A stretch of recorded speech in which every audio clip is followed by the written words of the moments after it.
my sister, my brilliant, beautiful, perfect sister, died 3 months ago.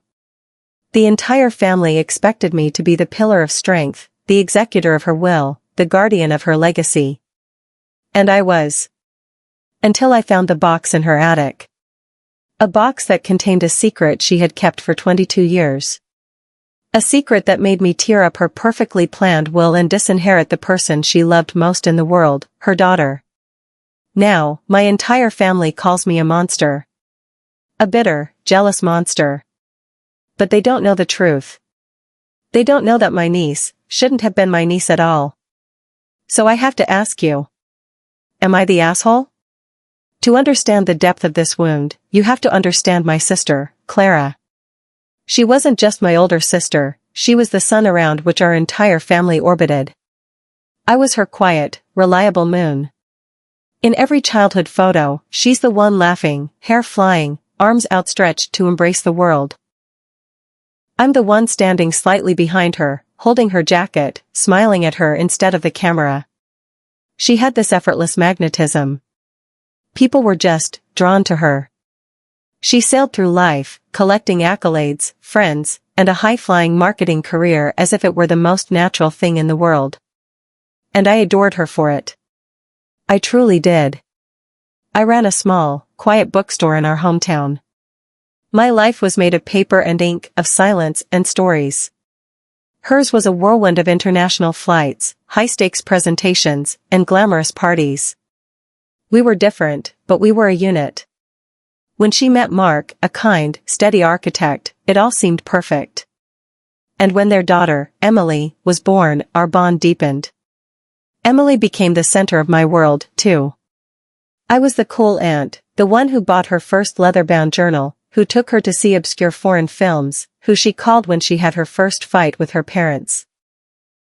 "You're my second mom, Aunt Sarah," she'd tell me, and my heart would swell. When Clara got sick, the diagnosis was brutal, a fast-acting cancer that gave her 6 months. The sun began to set. In those final, harrowing days, she made me the executor of her estate. Her hand, frail and thin in mine, felt like a bird's skeleton. "I trust you, Sarah," she whispered, her voice raspy. "You're the only one who is truly good. You'll take care of Emily. I've set up a massive trust fund for her. Everything she'll ever need. You just have to manage it until she's 25. I promised. I swore on my life. It was my final, sacred duty to the sister I loved more than anyone. The weeks after the funeral were a blur of casseroles and quiet phone calls. Once the tide of well-wishers receded, I was left with the grim, practical task of dismantling a life. I started with the attic, a place I hadn't been in for years. The air was thick with the scent of dust, cedar, and decaying paper. It was a museum of Clara's past triumphs, university diplomas, sports trophies, old photo albums. Under a stack of her university marketing textbooks, I saw it. A small, dark-stained wooden box with a tarnished brass lock. It felt out of place among her meticulously labeled memorabilia. My first thought was that it must contain some old teenage diaries. I smiled, thinking I shouldn't pry. I even put it back. But something about it gnawed at me. It felt secret. I spent the rest of the day sorting other things, but my mind kept returning to the box. The next day, I went back up. I told myself I was just looking for a key to be thorough. I ran my hand along the floorboards near the wall and felt a slight unevenness. A loose board. Beneath it, taped to the wood, was a small, ornate key. My heart started to pound. This wasn't a casual keepsake. This was intentionally hidden. Back downstairs, with a cup of tea I couldn't drink, my hands trembled as I turned the key. The lock clicked open with a sound that seemed to echo through the silent house. Inside, there was no jewelry. No girlish trinkets. Just a stack of letters, tied with a faded blue ribbon, and a single, folded official document underneath. The letters were on heavy cream stationery. The handwriting was painfully familiar. It was his. David's. My David. The man I was supposed to marry 22 years ago. The man who had left me a 2-sentence note at the hotel on our wedding day and simply vanished from my life. I read the first letter. It was dated a month before our wedding. My dearest Clara, it began. Meeting you in secret like this is both a torment and the only thing that makes sense anymore. Sarah is a wonderful woman, but she doesn't see me. Not like you do. My breath caught in my throat. I read on, my vision blurring. Letter after letter detailed a passionate, clandestine affair. They wrote of stolen afternoons, of the guilt that consumed them, of a connection they felt was written in the stars, while my own impending marriage to him was described as a comfortable, practical mistake. And then I got to the last letter, dated the week after he left me. I can't do it, Clara. I can't stand beside her at the altar knowing I love you. And I can't destroy her by telling her the truth. Running is the only way. Don't tell them about the baby. Let Mark be the father. Give our child the life I can't. I'll disappear. It's the only kindness I have left to give. The baby. My world stopped. I slowly, mechanically, unfolded the document at the bottom of the box. It was a birth certificate. Emily's. The mother's name was Clara. The father's name wasn't Mark. It was David. I didn't sleep for 2 days. I just sat in Clara's empty house, the letters spread out on her polished dining table, a ghost at a feast of betrayal. Emily. My niece. The daughter of the man who shattered my life and the sister who held the hammer. I felt a cold, hard rage solidifying in my gut, a feeling so foreign it scared me. Was Mark a victim too? Or a willing participant? I had to know. Before confronting him, I did something I'm not proud of. I went into Emily's room. On her dresser was a recent photo of her, smiling, vibrant, so much like Clara. I pulled out the one picture I had kept of David, a faded photo from our engagement party. I held them side by side. Once you knew, you couldn't unsee it. The same dark, intelligent eyes. The same slight curve of the smile. For 22 years, I had been loving the living, breathing evidence of my own destruction. I called Mark and asked him to meet me at the house. I said it was about the estate. When he arrived, I didn't say a word. I just gestured to the dining table where the letters lay. He saw them, and the color drained from his face. He sank into a chair, his composure, his entire being, just, crumbling. I always wondered if you'd find that box, he whispered, his voice hoarse. She wanted to burn it so many times. You knew? I asked, my voice dangerously quiet. He nodded, unable to meet my eyes. She told me. After the wedding was called off. She was hysterical. A few weeks later, she found out she was pregnant. She thought it was a sign of a cruel God. He took a shuddering breath. She loved you, Sarah. She was terrified of losing you. She loved me, too. And I loved her more than my own pride. So I made a choice. I chose to love the child as my own. I chose to build a life with your sister, a life that would be happy and safe, and we would lock that secret away forever to protect everyone. Especially you. To protect me? I almost laughed. It was a hollow, ugly sound. You protected her. You protected her reputation. You all conspired to build your perfect life on the ruins of mine. Did you ever think of me, Mark? Did you ever think of what it did to me to believe the man I loved just decided I wasn't worth a goodbye? It was a different time, he pleaded. What good would the truth have done? It would have destroyed our family. My family was already destroyed, I said, standing up. I just didn't know it until today. A week later, still reeling, I was at my bookstore when Emily came in.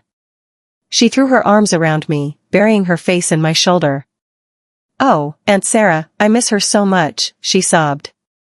I held her stiffly, my body a statue of repressed fury. Every touch felt like a brand.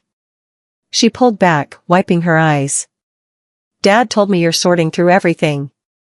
It must be so hard. But Mom was right to pick you. You're the strongest person I know. She gave a watery smile. She always said you were the only one who truly understood her soul. I'm so glad I have you. Each word was a fresh stab of betrayal. I felt dizzy. She started talking about the future, her voice filled with a naive excitement that made me sick. She wanted to use a portion of the trust fund to start a non-profit for young female artists, an idea Clara had always encouraged. She wanted to travel. She wanted to honor her mother's legacy. Her mother's legacy. A legacy of lies. A fortune built on my heartbreak.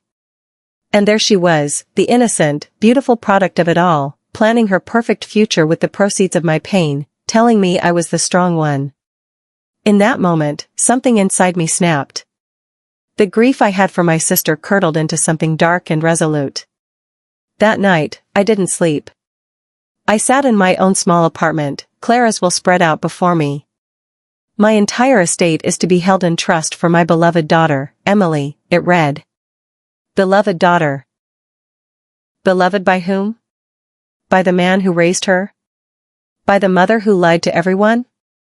By the aunt who was a fool? A war raged in my head. One voice, a voice that sounded like my old self, whispered of Emily's innocence. She didn't do anything wrong. She's grieving. This will destroy her. It's not her fault.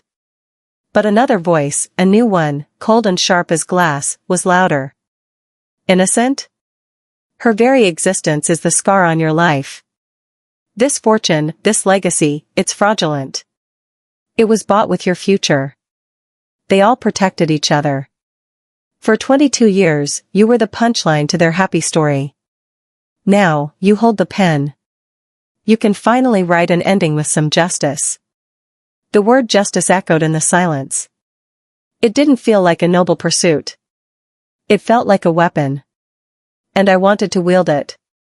The next morning, I called my lawyer. My voice was steady, my instructions precise. As the executor, and the appointed trustee, I had significant discretionary power over how the trust was managed and disbursed for the beneficiary's well-being. I argued that a sudden, unearned windfall of this magnitude would be detrimental to the character and long-term well-being of a young woman who did not understand the true foundation of her life. It was a stretch, but a legally defensible one. I instructed him to restructure the trust. The bulk of it, millions of dollars, was to be immediately liquidated and transferred as an anonymous donation to a national charity I found online, the Jilted Hearts Foundation, a support network for victims of wedding desertion and relationship fraud. Emily would not be left with nothing. I wasn't that cruel. The trust would still cover her university tuition and provide a modest lump sum upon graduation, enough for a down payment on a small apartment. Enough to start a life, but not the life of a pampered heiress. It was the life she would have had if she were the daughter of a bookstore owner, not the daughter of a marketing VP. A life more like mine. The lawyer cautioned me about the family repercussions. I told him to proceed. Signing those documents felt like cauterizing a 22-year-old wound. The fallout was faster and more brutal than I could have imagined. Mark called me first, his voice shaking with a rage I'd never heard. You're a monster, Sarah. A vindictive, hateful monster. You're punishing an innocent girl for something that happened before she was born. Clara would be ashamed of you. Then came the call from my parents. My mother was sobbing. How could you? After everything we've been through? You've desecrated your sister's memory. You brought shame on this family. My father told me I was no longer welcome in their home. But the worst was the text from Emily. It came through late at night, a simple, devastating message. I just saw the trust statement from the lawyer. I can't believe you. You looked me in the eye while you were stealing my future. My mother was right about one thing, she trusted the wrong person.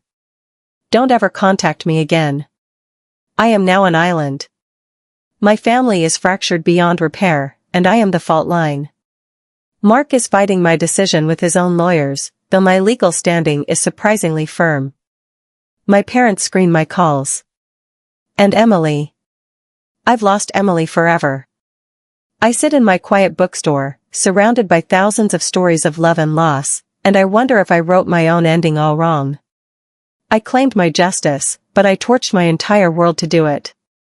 Looking at the scorched earth around me, at the ashes of my relationships, I have to ask, was it justice, or was it just plain, ugly revenge? So, Reddit, I'm laying it all at your feet.